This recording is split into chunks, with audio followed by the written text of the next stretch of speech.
Well, back to state politics now, and this week the state government announced its interim response to the 67 recommendations of the Royal Commission into the Victorian bushfires that killed 173 people.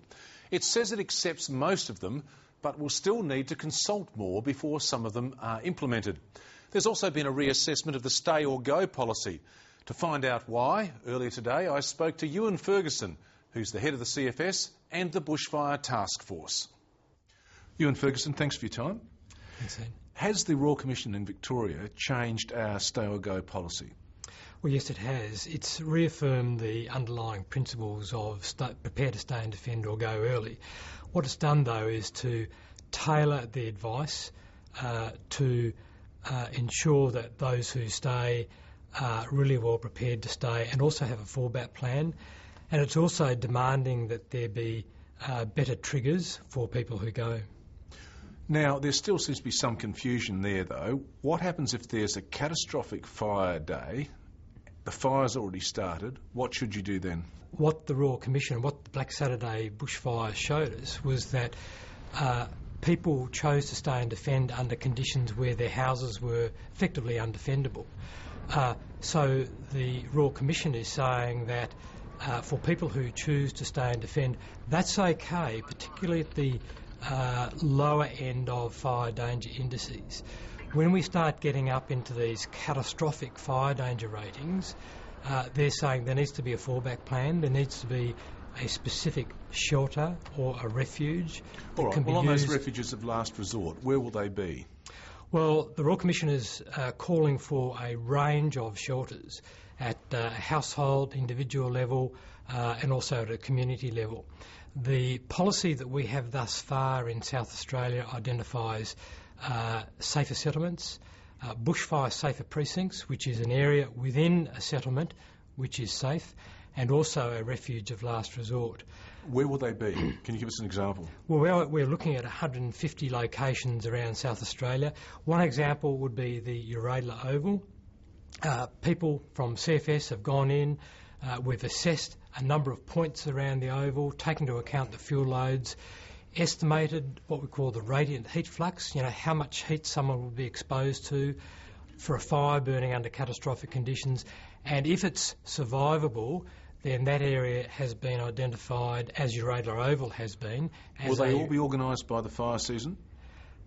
We're hoping to have around about 150 identified, but this is an ongoing process, and we expect that once we start identifying some of these locations, more will be identified by local government and also by individual communities. Now, one of the recommendations is to have fire bunkers. Now, we saw in a recent State Line program that although there are national standards, they're not adopted in South Australia yet. Has that been sorted out? I understand that the regulations are going into a process, and well before the fire season, those regulations would be in place, which would allow councils to call up that standard. So yes. It's not sorted yet, but it's going to be sorted? It's in the process, yes. It requires a regulatory change, yes. Now, another recommendation is that we should restrict new developments in bushfire-prone areas. What's your view on that?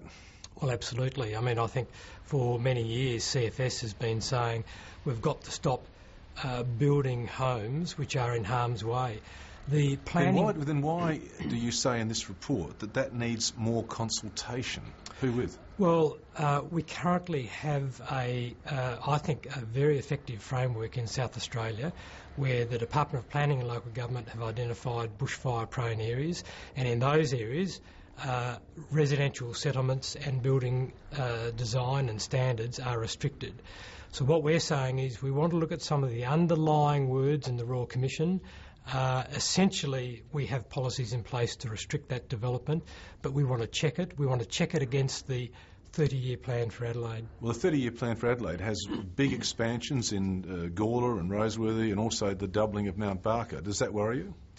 Well, the Department of Planning are consulting with us on a number of those areas. We're putting in specialist advice and we assess each of those areas on its own merits because they're all dependent on the fuel load in particular. Ian Evans says we should have a permanent parliamentary committee to deal with bushfire safety. Do you agree with that idea?